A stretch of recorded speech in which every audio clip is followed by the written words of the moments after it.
You got a raise? Congrats. You celebrated for 3 days. Then the apartment got slightly nicer, the dinner out got more frequent, the car started feeling embarrassing. 90 days later, same financial position, just bigger numbers attached to the same exact problem. That is not bad luck. That is a system running perfectly against you. More money does not fix a broken behavioral relationship with money. It funds it. Right now, inside your spending habits, 6 specific psychological mechanisms are making sure every raise you ever get disappears before it becomes anything. Goldman Sachs tracked this. Behavioral economists named it. By the end of this video, you will recognize every single one in your own life, probably uncomfortably clearly.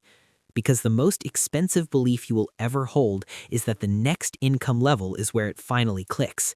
It won't. Here's why. The lifestyle lock. You earned more, so you started living like it. Sounds reasonable, does not sound like a trap. That's exactly what makes it one. Within 90 days of any income increase, your nervous system recalibrates. The new apartment stops feeling like an upgrade and starts feeling like the minimum. The nicer groceries stop feeling indulgent and start feeling normal. The slightly more expensive version of everything becomes the baseline your brain now defends as necessary. Psychologists call it hedonic adaptation. You call it just living your life your best life, yet can't tell exactly why your savings account have zero balance, no emergency, and credit card interest keep increasing. That gap in language is costing you. Bureau of Labor Statistics data shows that for every dollar of income increase, average consumer spending rises by 80 cents. You keep 20, the other 80 gets absorbed into a lifestyle floor that immediately feels non-negotiable.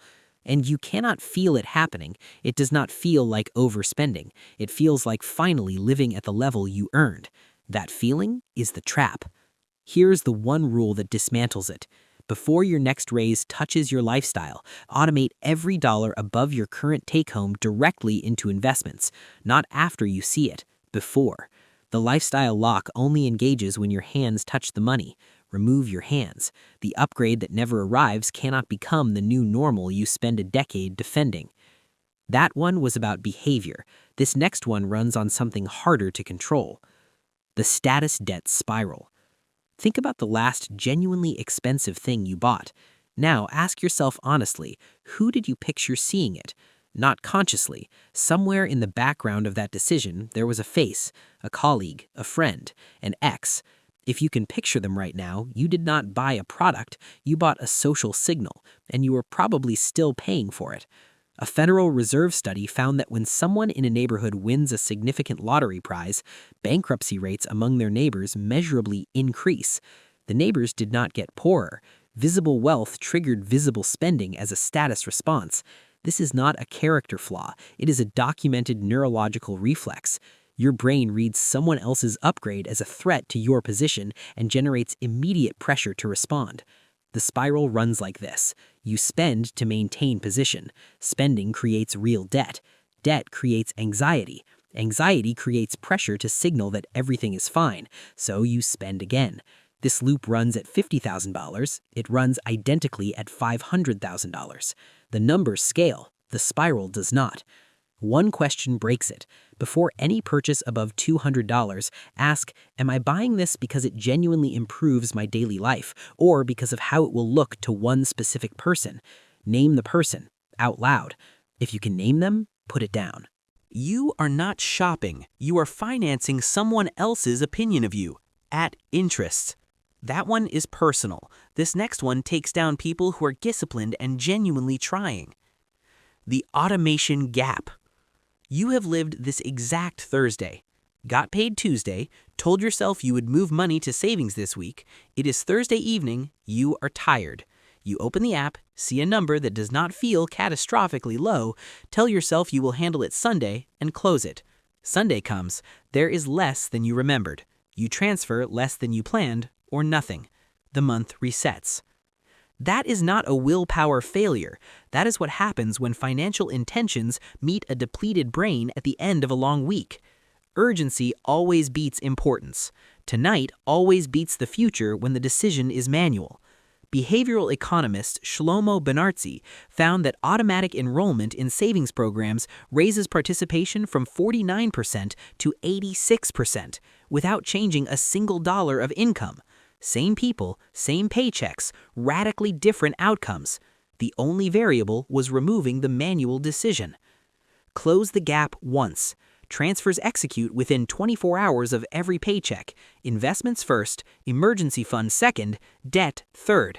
What remains is what you live on, not what survives the week. What remains after your future self gets paid first.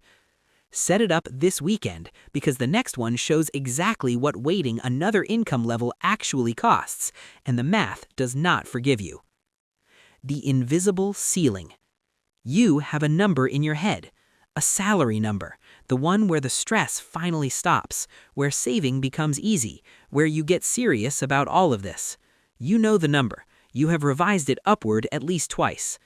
That number is not a destination. It is a delay mechanism.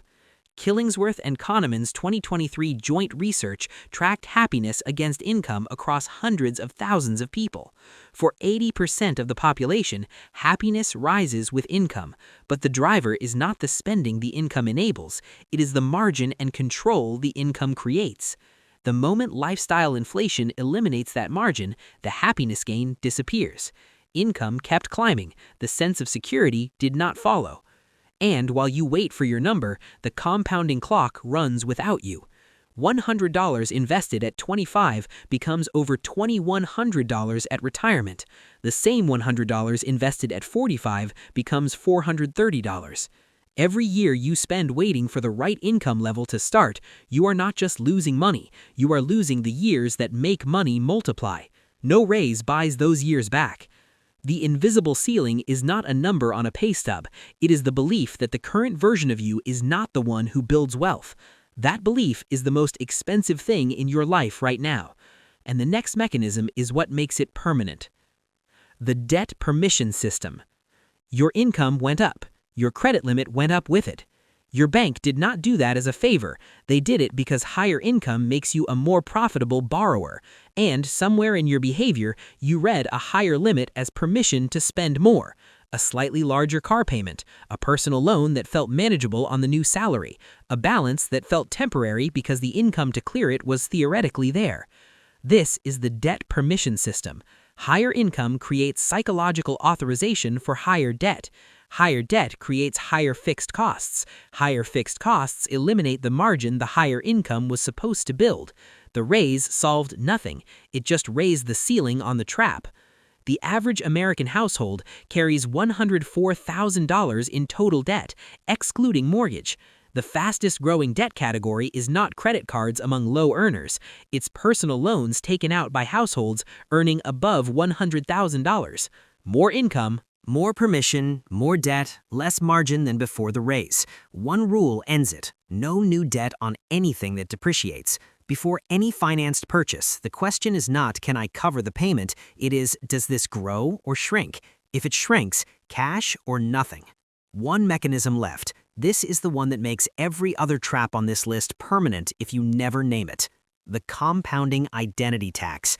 Every year you spend earning money without building wealth, you get worse at building wealth. Not because of the dollars lost, because of who you are reinforcing yourself to be with every decision. Behavioral psychology research shows that financial identity predicts spending behavior more accurately than income level. People who identify as savers find ways to save at $30,000. People who identify as earners find ways to spend $300,000. The identity does not follow the income. The identity runs the behavior, and behavior compounds, including in the wrong direction. Every month you spend the full paycheck, you deepen the neural pathway of someone who earns to consume. Every month without investing, the version of you who builds wealth feels slightly more foreign, slightly more like someone else's life.